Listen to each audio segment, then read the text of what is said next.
contradictions internes. J'ai fait il y a 2 ans donc, la première vidéo de la chaîne qui était les sous-personnalités et j'avais parlé des contradictions qu'on avait plus ou moins tous à l'intérieur de nous. Et que en gros on veut le chaud et on veut le froid en même temps. On veut être riche, on veut être pauvre, on veut être en bonne santé, on veut être malade, on veut être heureux, on veut être malheureux. C'est pas ce que je dis d'ailleurs dans cette première vidéo, mais peu importe, là je le dis là. Et que donc il y avait beaucoup de contradictions. Et en fait, comme je récupère davantage de ce que je suis, toujours plus, au moment où je fais cette vidéo-là, je suis content parce qu'en fait j'ai récupéré mes capacités propres de plus. Enfin, je commence à les récupérer de plus en plus, et donc en fait, ce qui se développe, je commence beaucoup plus à percevoir l'énergie et à voir davantage la lumière et l'ombre. Je suis pas fan de ces mots, donc je les emploie pour l'instant de façon un petit peu transitoire, parce qu'en fait, surtout, ça fait un système un petit peu binaire. Genre, voilà, blanc ou noir, bon bah ok, c'est comme ça ou comme ça. Je pense qu'il y a beaucoup de nuances. Mais comme je débute et que je récupère un petit peu ce que je suis là-dessus, j'utilise ça pour l'instant, je le précise. Et d'ailleurs, petite parenthèse, comme je continue de m'entraîner sur les courses de chevaux, eh bien je commence de plus en plus à avoir l'énergie donc des gagnants ou plutôt des favoris, ce qui n'est pas du tout la même chose. Donc voilà, je progresse donc comme ça à plusieurs niveaux. Et pourquoi donc je parle de ça? C'est parce que je commence à voir beaucoup plus l'énergie des gens, et donc beaucoup plus à voir ce qu'ils ont à l'intérieur. Et ce que j'ai commencé donc à vérifier et à découvrir en même temps, c'est que donc si on parle de lumière et d'ombre, ou qu'on parle, on pourrait dire, de bien et de mal, ou qu'on parle de... Encore, bien et mal, ça fait très dualité quand même. Donc je suis pas fan du tout. Mais bon, voilà, c'est transitoire tout ça. Si on parle tout simplement de bienveillance et de malveillance, pas trop mal ça. Je commence vraiment à voir ça chez en fait, je dirais pas tout le monde, parce que ça n'a pas vraiment de sens, mais je dirais chez tous les gens que j'ai rencontrés dans ma vie, ce qui n'est pas pareil du tout, puisque tous les gens que j'ai rencontrés, que ce soit il y a très très très longtemps ou les gens qui sont encore aujourd'hui dans ma vie, ils passent par, je dirais, quelque chose dont je n'ai pas trop parlé pour l'instant encore, mais ils passent par, on va dire, je vais dire mes vibrations, c'est-à-dire ce que je vibre, ce que je crée dans ma réalité, dans mon quotidien. Voilà, je vais dire ça pour cette vidéo-là. Donc, ce qui veut dire qu'ils sont quand même en lien avec mon énergie. Voilà, donc c'est pas... tous les gens que j'ai rencontrés dans ma vie, comme tous les gens que vous avez rencontrés, ne représentent donc pas un échantillonnage planétaire, même si vous avez beaucoup voyagé, que vous êtes allé dans plein de pays différents et que vous avez rencontré des milliers de personnes, vous avez rencontré des gens qui correspondent à vos vibrations. Si on fait une addition de toutes ces personnes et de toutes ces vibrations, normalement vous avez une correspondance avec ce que vous vibrez.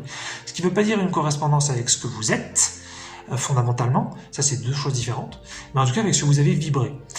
Donc ça ne représente pas, voilà, comme je dis, vraiment quelque chose de la population générale.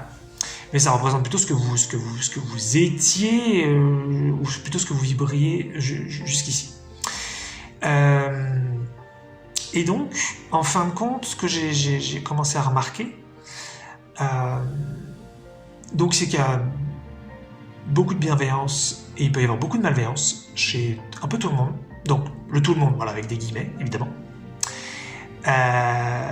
Et c'est hyper traître, parce que la partie malveillance est en général très camouflée.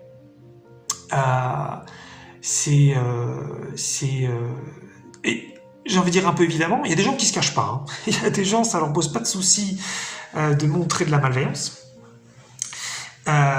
Mais en fait, là, je parle de quelque chose qui n'est pas montré. Par exemple, si nos amis, notre famille, des professionnels qui sont là pour nous faire du bien, peu importe finalement, ils vont montrer la bienveillance.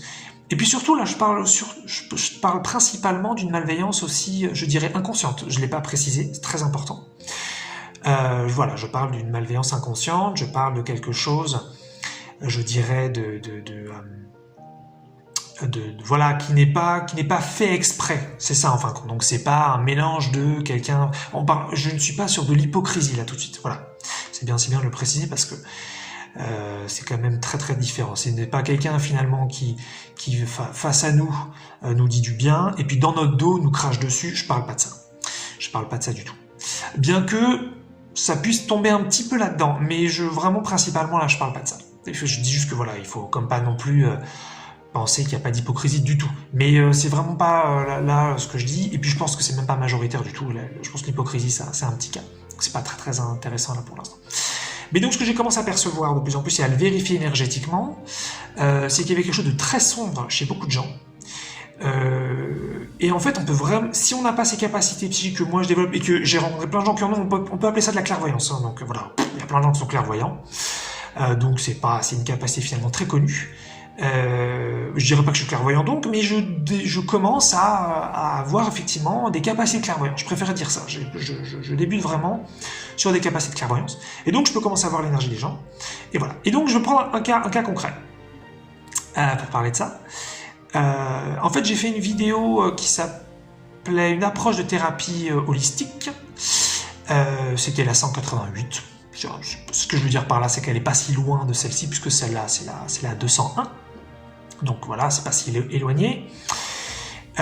Et donc je parlais d'une thérapeute. Et je parlais d'une thérapeute que j'ai rencontrée donc en mai, et quelqu'un qui m'a profondément aidé, qui m'a fait des changements dans ma vie absolument dingues, mais vraiment, et elle m'a fait bouger des trucs qui n'avaient pas bougé depuis très longtemps. Grâce à elle, j'ai pu rencontrer une autre personne qui aujourd'hui m'aide énormément, c'est impressionnant. Et donc voilà, cette thérapeute m'a énormément aidé et je vous la recommande comme je l'ai recommandé dans la vidéo en question. Et en fait, donc c'est la personne ça fait partie des personnes qui m'a le plus aidé dans ma vie aujourd'hui et en même temps qui a cherché à me faire le plus de mal. Voilà, donc je le dis. Puisque en fait, si vous regardez la vidéo où je la recommande, je dis jamais qu'elle est bienveillante. Je dis jamais ça. Et voilà. Je pas besoin de dire plus, tout c'est le sujet en fait. Je dis jamais ça. Et parce qu'en fait, c'est pas forcément ce qui ressort d'elle. Et en fait, c'est assez fou parce que c'est vraiment. Je me suis dit, mais c'est dingue. C'est la personne qui m'a fait peut-être une des personnes qui m'a fait le plus de bien dans ma vie. Vraiment, quoi. Et c'est pour ça que je la recommande vraiment. C'est quelqu'un qui a une pratique thérapeutique, mais dingue, mais dans le bon sens du terme, quoi. Et en même temps, c'est une des personnes qui a voulu me faire le plus de mal. Et je me dis, c'est hallucinant quand même que ces deux trucs soient en même temps. Et après, donc ces deux-là, en fait, j'ai commencé à percevoir plein de trucs. Ça s'est développé chez moi. Et j'ai commencé à me rendre compte que, en fait, c'est chez un petit peu tout le monde. Donc, c'est pas cette thérapeute-là. Il y a quelque chose Et il se trouve qu'effectivement, si vous allez la voir ou si vous la contactez, il y a quelque chose d'assez sévère chez cette personne. Donc vous allez pouvoir avoir des petits indicateurs comme ça. Mais chez la plupart des gens, ça se voit pas. Ils sont tous sourires. Et en plus, c'est ce que je dis, c'est qu'on n'est pas sur l'hypocrisie. On est sur de la sincérité. C'est les gens vous veulent du bien sincèrement. Ils le ressentent. Ils vont même le démontrer. Ils vont peut-être essayer de vous aider, de vous conseiller, de vous donner des trucs, vous faire des compliments. Et c'est sincère. Ce n'est pas l'hypocrisie. Mais en fin de compte, il y a des énergies contraires qui sont chez la plupart des gens que moi j'ai rencontrés. Votre expérience à vous, c'est à vous de le vérifier. Et il y a une volonté de faire beaucoup de mal. On n'est pas tellement là sur le pourquoi. C'est une question très complexe. Et voilà, j'ai genre des pistes et des hypothèses et plein de trucs, mais ce serait un peu prétentieux de répondre à cette question-là maintenant. Mais en tout cas, c'est là. Et je commence vraiment à voir maintenant, moi, l'énergie chez les gens. Je peux voir des zones. J'arrive pas encore bien à voir où ça se situe dans le corps, mais je vois clairement un truc hyper sombre chez un peu tout le monde, qui prend des formes différentes. Tout le monde n'est pas sombre de la même façon. Et chez ces mêmes personnes, je vois quelque chose de très lumineux, très très beau, de vraiment un truc très très sincère, très très très très bienveillant. Et donc voilà, et c'est fait drôle parce que je pensais pas ça en fait avant. Pourtant, je l'avais compris avec les sous-personnalités qu'il y avait beaucoup de contradictions, Mais maintenant, avec cette thérapeute, c'était la première personne qui m'avait fait autant de bien et qui avait voulu me faire autant de mal. Et je me disais, putain, mais c'est dingue. Et après, j'ai commencé à la voir chez plein d'autres personnes. Donc, les sous-personnalités, c'est vraiment un sujet assez profond, puisque ça explique... C'est une explication premier degré, hein, on n'est pas très profond. Mais ça explique finalement beaucoup de contradictions chez les gens, puisque moi, depuis longtemps, je me disais, mais c'est quand même fou, quoi.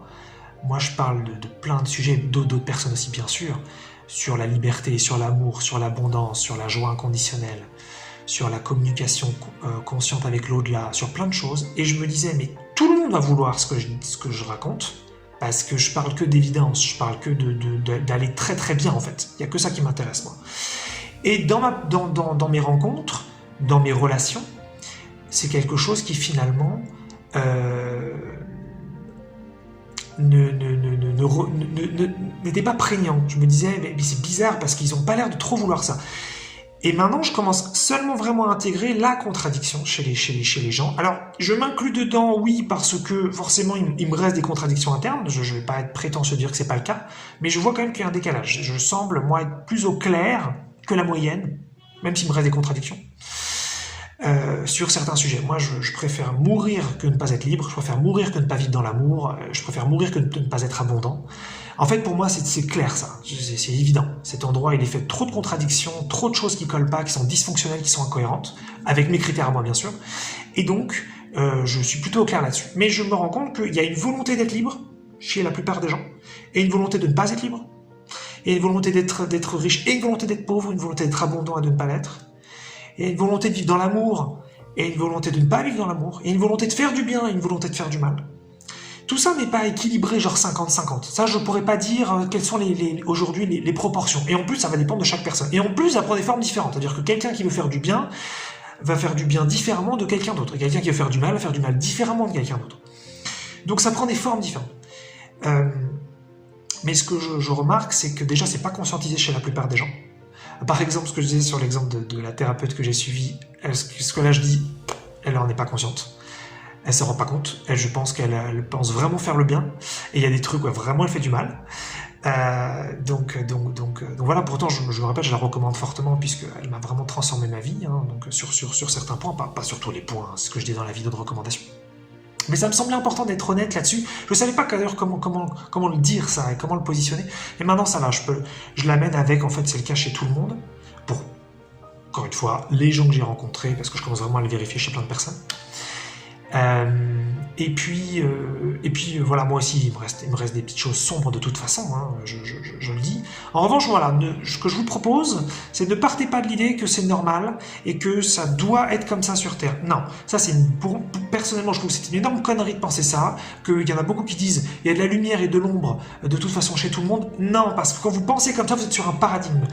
Peut-être que ça va être vrai dans la pratique, mais ce n'est pas vrai que l'on doit vivre comme ça. On peut tout à fait sortir de notre ombre. Donc encore une fois, si on prend ces termes-là, parce que je suis pas fan de ces termes-là, mais je les utilise de façon transitoire, je me répète,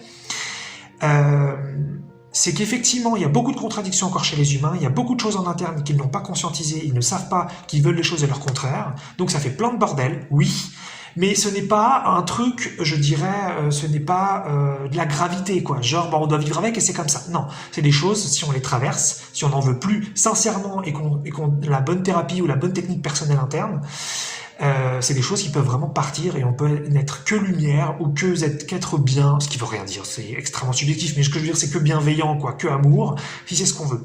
Et il n'y a pas de mal de pas vouloir ça. C'est pour ça d'ailleurs que j'en veux à personne, d'ailleurs je le précise, je juge pas du tout ceux qui sont malveillants. Déjà, ils en sont, comme j'ai dit, pas nécessairement conscients, donc c'est pas, voilà, je jette pas la pierre, et même je jette même pas la pierre à ceux qui sont conscients, puisque c'est, voilà, chacun veut ses trucs et tout, et il y a tellement de choses, voilà, diverses. Donc voilà, je voulais juste finalement dire que je commence déjà à me développer là-dessus, donc moi je suis super content de ça. voilà, et surtout, je le vois chez des gens, mais parfois je le vois chez des gens hyper bienveillants. Je peux voir maintenant des gens qui ont une lumière, mais qui sont magnifiques, qui sont un truc. Et à d'autres moments, je vois un truc hyper sombre et ça me choque. Mais c'est juste que parce que je passe d'inconscience à conscience, en fait. C'est tout. Donc je sors d'une certaine naïveté, peut-être aussi, où je ne me basais finalement que sur mon interprétation 3D, c'est-à-dire bah, les gens me disent des choses, les gens me montrent des comportements, voilà, donc je mesure ce qu'on me dit, je mesure les actions, et je me dis, ah bah la personne elle est comme ça. Et en fin de compte, il y a plein d'énergies qui sont cachées, mais en fait qui sont pas du tout cachées, c'est juste qu'elles ne sont pas dans la 3D, elles ne sont pas montrées comme on s'y attend d'habitude, et elles sont là. Donc il y a beaucoup de contradictions en fin de compte chez les humains. Et encore là, quand je parle de lumière et d'ombre, c'est comme si je parlais de deux pôles, mais je pense qu'il y a beaucoup de nuances, et c'est ça les sous-personnalités. Il pourrait y avoir finalement 3, 4, 10, peut-être 20 pôles différents sur un sujet. Voilà, ce qu'on pourrait appeler plus de la polarité justement, et non pas de la dualité. C'est juste que voilà, je prends mon exemple là-dessus parce que je suis très débutant sur ma clairvoyance, sur mes capacités de clairvoyance, je sais même pas comment appeler ça, peu importe. Et donc, bah, je vois deux trucs, quoi. Je vois deux trucs. Mais même à ce moment-là, je vois pas bien, je vois pas hyper clair encore, puisque voilà, je n'arrive pas à, je vois, en fait, je vois des sujets qui sont hyper lumineux chez des personnes et d'autres sujets qui sont vraiment pas clean du tout. C'est vraiment laid, en fait, c'est très laid. Enfin, encore une fois, laid avec mes critères parce que quelqu'un d'autre pourrait peut-être trouver ça beau, hein, je sais pas. Mais voilà. Donc on a plein de sous-persos, on a plein de contradictions internes. C'est vraiment un bordel l'humanité, c'est un truc de ouf. C'est vraiment fou. Mais c'est pas voilà, c'est pas une fin en soi. Enfin pour ceux qui veulent en tout cas, c'est pas une fin en soi. On peut tout à fait sortir de ça si on le souhaite. On peut s'aligner. De toute façon, en général, les parties sombres, c'est des parties qui sont pas du tout aligné avec qui on est vraiment. C'est pour ça que c'est sombre, parce que sinon, ça pourrait être, enfin, je sais pas. Peut-être que quelqu'un qui passe son temps à faire de la destruction, et qui est conscient de ça, et qui le fait volontairement, genre un tueur à gages, par exemple, parce qu'il y en a, hein, des tueurs à gages, évidemment. Je sais pas. Est-ce qu'on peut imaginer qu'il y ait des tueurs à gages qui soient alignés avec leur être, et qui soient vraiment à leur place? C'est une bonne question. Moi, j'aurais beaucoup de respect pour ça. Ou alors c'est des gens qui se sont complètement perdus, qui se sont détruits eux-mêmes et qui donc sont devenus une sorte de monstre qui sait même plus ce qu'il fait, elle fait. Je sais pas. mais ouais, donc on a beaucoup de contradictions internes. Voilà, on peut appeler ça sous-perso ou autre chose. Et je trouve ça effectivement, je trouve ça vraiment intéressant. Et c'est vrai que il y a des choses très camouflées. Mais c'est rigolo parce qu'en fait, les gens se cachent volontairement et involontairement, mais en fait, tous les gens qui ont des capacités de clairvoyance et qui sont donc 1000 fois plus développés que moi, en fait, ça se voit très bien. Ça se cache plus du tout. C'est super marrant, en fait. Vraiment, on sort de la 3D, on sort de la réalité classique. C'est marrant le nombre de trucs qui sont cachés. Donc j'imagine qu'on peut aller voir beaucoup plus loin, on peut voir ensuite ce qui se joue derrière... peut-être à des niveaux nationaux, des niveaux internationaux, ou des collectivités, des choses peut-être plus petites, des groupes de personnes. Mais en fin de compte, il y a beaucoup d'énergies qui sont pas montrées, mais qui sont là. Donc voilà, peut-être que ça vous parlera. Mais voilà, donc beaucoup de contradictions un peu partout.